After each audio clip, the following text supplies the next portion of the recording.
I'm joined at this hour by David Pine, New Zealand High Commissioner to India and sports broadcaster Seth Bennett.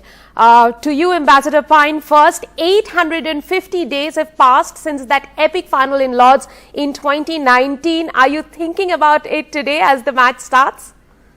Well, I wasn't, Rika, not till you mentioned it.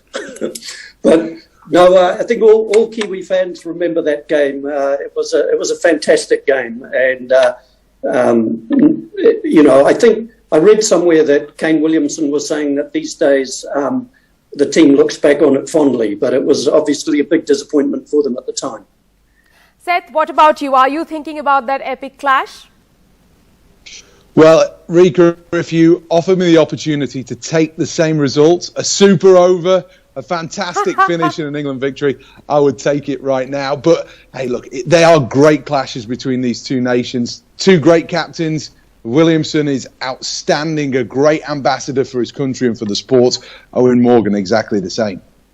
Well, I'll be happy if it finishes in 40 overs. Now, Seth, to you, England knocked New Zealand out at this stage in 2016, beat them in a controversial final in 2019. Will England be a bit wary given how clinical New Zealand has been during this tournament?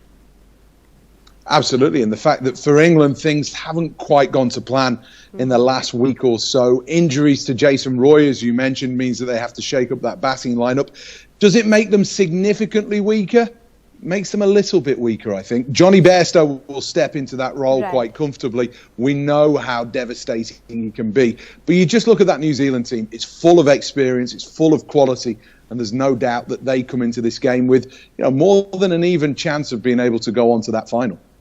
Ambassador Pine, Morgan spoke about injuries in his side and not being absolute favourites. Would you say that these are Morgan kind of mind games?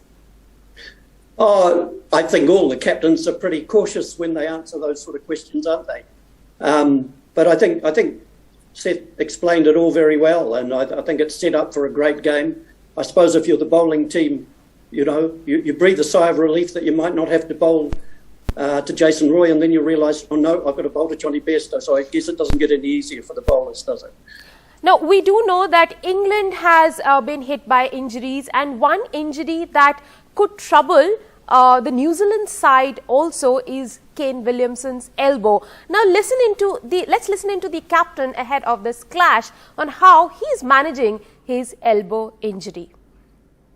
That has been a bit of a challenge for me personally, and the balance between the loading of the elbow and things like that to try and stay as fresh as possible for the game. So it's been a bit of a delicate balance to get my head around, and I certainly look forward to the day that it's gone and I don't have to worry too much about it. But as it stands, it's it's a topic of discussion and just trying to work closely with the physio to make sure that in the games you're as fresh as possible. But it's had an impact in loading, which therefore means training's sort of been a little bit a lot less, to be fair.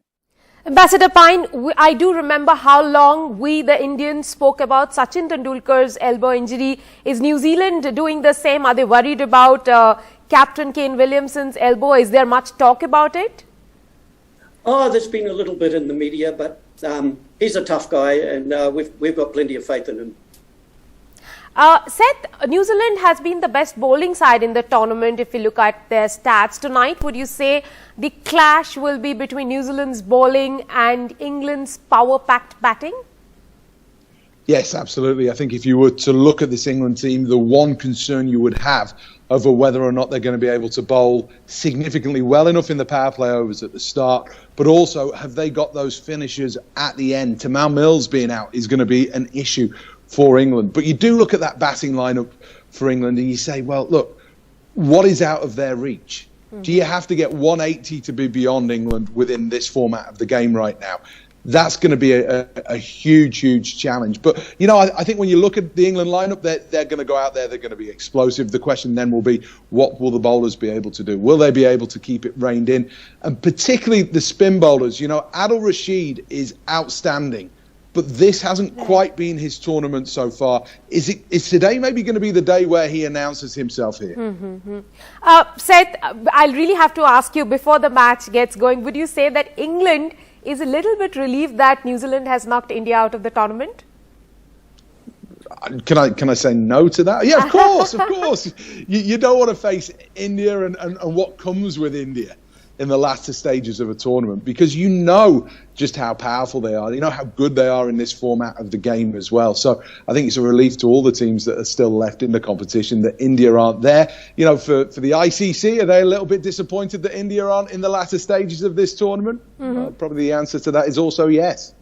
Ambassador Pine, would you say New Zealand are perfectly happy to play the underdogs role here? Yeah, they seem to get they seem to always get that tag, but you know, sort of over the last 7 or 8 years, they always seem to be in the semi-finals once we get to the end of these ICC tournaments, whether it's Test matches or 50 overs or 20 overs. So I think both sides are pretty confident that they'll play well. Would you say tonight New Zealand's challenge really would be in the games that they have had recently in the grueling heat of the desert? They have had 3 matches in 5 days, and now going into this clash, somewhat like what happened to England in the 2019 World Cup. They were up against the wall, and they made a turnaround. Well, a lot of these guys in both teams play in the IPL, don't they? So they're pretty used to those sort of schedules. And in fact, the travel hasn't been as big as it is in a normal year in the IPL. So I don't think that'll be a factor. I think both teams will be completely up for this game. They'll be a bit tired afterwards, though. Seth, let me ask you one final question. There are a lot of talks about England making this final once again because they have the experience of having been there at that stage. But what about New Zealand do they need to guard tonight? I just think the New Zealand bowling is outstanding. It's very, very experienced, particularly in the conditions that they're going to be playing in. And I think that that's going to be a huge challenge for England. Can New Zealand take early wickets and put the pressure on? And then all of a sudden you're looking at the middle order that hasn't fired maybe as well as England would have liked. Sam Billings comes into the side as well.